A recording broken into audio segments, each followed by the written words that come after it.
Hey everybody, I am back with another video of my Hunger Games reread. I am a bit sick today, I apologize, but let's get started. I am going to be reading chapters 1 through 6 of Catching Fire. Chapter 1, it starts off with Katniss is in her new home with her family, Prim and her mother. They do have money for food and they don't really need to hunt, or at least Katniss doesn't need to hunt. She still does to give her something to do, because now that she's a victor, she doesn't have to go work in the mines or have a job like school, because now she's just going to get food for the rest of her life. So she does it to keep herself busy, and she does it to help Gale and his family. So Gale is over 18, so now he has to work in the mines for about 12 hours a day, 6 days a week. He does get Sundays off, and those are the days where him and Katniss meet up in the woods and they hunt together and make snares together. So it's not how it was between them anymore, like it was before the games. So this morning she is explaining that she has to go on a victory tour. So the victory tour is essentially halfway between the last Hunger Games and the current year's games. So this would put the timeline, she is in January, in into the new year. Summertime is when the reaping day. So after a morning of hunting, Katniss goes to the edge of the fence that surrounds the district, and she keeps listening for that electrical hum, but it's rarely ever on. They don't really care for the fence anymore. They don't turn it on, and that's supposed to be keeping everybody inside the district. So we learn more about Gale and Katniss's kind of, not necessarily backstory, but we do learn more of their relationship and more about Gale. So Gale, at 14, he started supporting his family, and he is in a family of 5. It is just the mom. People have assumed that Gale and Katniss would get married, even though Katniss had never thought of it, before the games. That never came across her mind. Before Peeta announced that he was in love with Katniss, their romance, it was obviously a key strategy for survival in the arena, but it wasn't necessarily a strategy for Peeta, because he actually had feelings for her, and she knows it was nothing but painful for Gale to watch that quote unquote romance on camera for the entire country, because of course he does kind of have feelings for Katniss. So Katniss goes to the Hob after hunting in the morning. The Hob, it's a meeting place for illegal activity. I would say it's a black market, and we meet Greasy Say. She's the woman who serves soup. She started a collection to sponsor Peeta and Katniss during the games, whatever they had. Katniss is in the Hob, and she buys white liquor for Haymitch. Even though she doesn't obviously support his drinking and blackout, she knows it's his way of coping with his games and all the years that he's had to be a mentor. So she also sees that she owes him her life, because he was sending her food and survival stuff in the arena. During the games, there's a certain point where I think when it gets to the final 8 tributes, the Capitol sends people to the districts to get more information about friends and family for the tributes. So the Capitol had done that, and they had made up a lie that Katniss and Gale are cousins, because they have the same hair color, the same eye color, and everybody kind of just directed Gale as Katniss's one and only friend, essentially. And she didn't find that out until she was at the train station, already back home. After the Hob, she goes home, and her mom is asking if she had a good walk. Now Katniss is kind of surprised, because her mom knows that she went out to hunt, and she kind of just sees her mom, and she knows that they have a visitor. So Katniss walks into the house, and she smells a mix of roses with some blood, and she walks into I think it's a den or an office room, a study, and she sees the snake-like eyes of President Snow. Katniss kind of figures if he's there and it's not a Capitol event, that she's in trouble. It's not just her. She's thinking about her family, obviously, and her only defense she had was that she was kind of driven insane by love, because President Snow is basically bringing up the games and how it looked and what she did with the berries. She kind of treats President Snow as if he's a venomous snake. She just kind of doesn't move whenever he's talking to her. She's kind of just shocked that he's even there, because I said, she knows she's kind of in trouble. And he says that that they should not lie to each other, and they like that way it'll make it simple for both of them. And all she could say is yes. She kind of observes his appearance, and she notes that his lips are overly full, his skin is stretched too tight, so he was cosmetically enhanced. So President Snow kind of talks of Gale and her cousins, and obviously he knows that her and Gale are not cousins. And basically his problem began when she brought out the berries in the arena, and essentially the game maker Seneca Crane, that's his name, he was basically just executed for not blowing them up when she originally like brought out the berries. And he knows that her being quote unquote in love was like an act. Obviously he kind of just explains to Katniss that the people of Panem that they like view the stunt with the berries as of course an act of defiance and not like out of love. And if the girl from District 12 can defy the Capitol and walk away unharmed, what is it to stop the other districts from doing the same? And that would start like an uprising within the districts, which they obviously don't want. So if an uprising were to happen, even for like a short amount of time, then that would definitely kind of collapse the entire system. So the districts obviously work to provide resources, not just for the country, but mainly the capital, because everybody sends like their makings and supplies that all benefits the capital. Katniss kind of like says this to President Snow, that if it must be very fragile if a handful of berries can bring it down, meaning the whole entire system. Cinna's wardrobe was brought up also, like the girl who was on fire might have provided a certain spark of a rebellion. Here's a quote: "If left unattended, maybe grow to destroy Panem." And that was President Snow. So it's also said in that like little meeting that a staged accident, nobody would believe it. So he knows that they go hunting on Sundays. Katniss has like a small flashback. So a few weeks after Katniss had settled down into the Victor's village and her new home, so Katniss had spent the morning hunting and fishing at their spot that they had, but it was just her, so she didn't think Gale would show up. And then after about like 2 hours he did. So whenever they got back to the fence, Gale, like after before like coming into the district, Gale kind of just grabbed her and kissed her, and he said, "I had to do that at least once."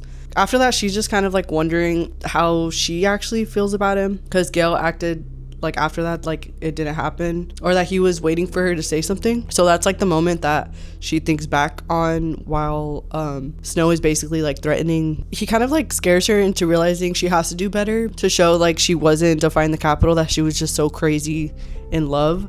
And before he leaves, President Snow kind of like whispers in her ear and is like, "Convince me."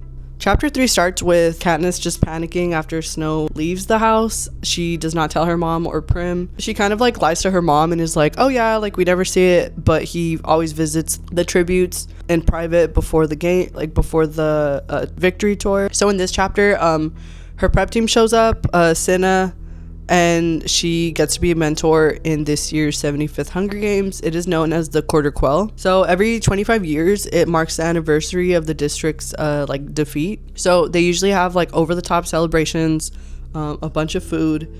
But because it's every 25 years, marking, like I said, the Quarter Quell, it always has like a miserable twist for the tributes in the arena. And of course, during seeing Cinna and everybody, Katniss has PTSD. Katniss sees Prim as Rue in the kitchen instead of Prim. So Katniss gets a chance and she goes to Haymitch's house, and she basically just tells Haymitch about the meeting that she had with President Snow. She kind of just says like, "I have to make it seem like I'm in love with him," and Haymitch kind of gives her a reality check and is like, "It's not just for this tour. It's every year, because every year they're gonna revisit the games, revisit the tributes, the winners, and every year they're gonna tell their quote-unquote love story to the public." And Katniss basically realizes that she'll never be able to be with Gale, even if she wanted to. If that was an option, she'll eventually have to marry Peeta. So in chapter 4, they are basically just starting the victory tour in District 12, and then they're going to like descending order of districts until they get to the capital. And then after the capital, they go back to District 12 for like a giant feast where everybody gets food. So they're gonna go 12, 11, 10, 9, so on. So Peeta knew that there was something going on with Gale and Katniss, and he kind of just tells Katniss that he was jealous before they even met on reaping day of the Hunger Games. They're on the train and they kind of decide maybe they should get to know each other a little bit more. So they're just kind of talking about like their favorite colors. So Katniss's favorite color is like a green, but more so like a forest green. And Peeta's favorite color is orange, but more like a sunset orange. Each of the tributes now, they have to have like a talent like to present at the tour. So because they don't have a job, they all have to have like a talent, so to speak. And Peeta paints, and then Katniss kind of says she's designing her own like clothes, which she doesn't. Cinna does, and like they kind of pull it off like it's hers. While they're on the train, Peeta wants to show Katniss his paintings, and to Katniss's horror, he painted the games and what he remembers. He paints the deaths of the tributes, of the other tributes. Rue, Katniss, whenever she's like passed out in the pile of blood, she kind of just asks him how he remembers it and why he remembers everything so vividly, and he has nightmares just like Katniss has had nightmares. Basically, they get to District 11 and they are like kind of like on a veranda like outside their courthouse. They have like written speeches that they have to give, but instead of sticking to the speech, Peeta kind of just announces that they're gonna give the tributes families 1 month of their winnings for the rest of their lives, and obviously like that wasn't planned. Katniss thanks Rue and Thresh's family, and an old man in the crowd does the 3-note whistle that, if you're familiar with the movies of the Hunger Games, you do hear that a lot. And then they give like a salute. So the 3 hand, like I guess like a salute, it's this, but like you have to like, and that's like a sign from District 12, and it's basically meant to express thanks. So by doing that sign, it's kind of an act of like approval from District 11, and even just that could be dangerous. So they're being hurried back into the building, and whenever the doors, because there was like a scuffle that started after the man did that, and then the old man is shot like on stage, and they keep hearing gunshots. In chapter 5, Haymitch takes them to like an attic type room, and they kind of just fill in Peeta on everything because Katniss never told him about the meeting with Snow, so they fill him in on that. And then Haymitch and Katniss's like unofficial plan in the arena, and then he gets mad because he's like, well, why didn't you tell me? He has people he cares about too, and he just gets mad and he leaves. And Katniss basically just realized that District 11 is more brutal than District 12. In her mind, Snow is right. A spark could be enough to set them ablaze. For the rest of the tour, they stick to the speeches, maybe like a small short tour of the district, but that's about it. They stick to their speeches and they're just trying to get through it. There are some, not necessarily cheers, but in districts 8, 4, and 3, when they cheer, it's like a cry for vengeance, I guess, and fury that they have.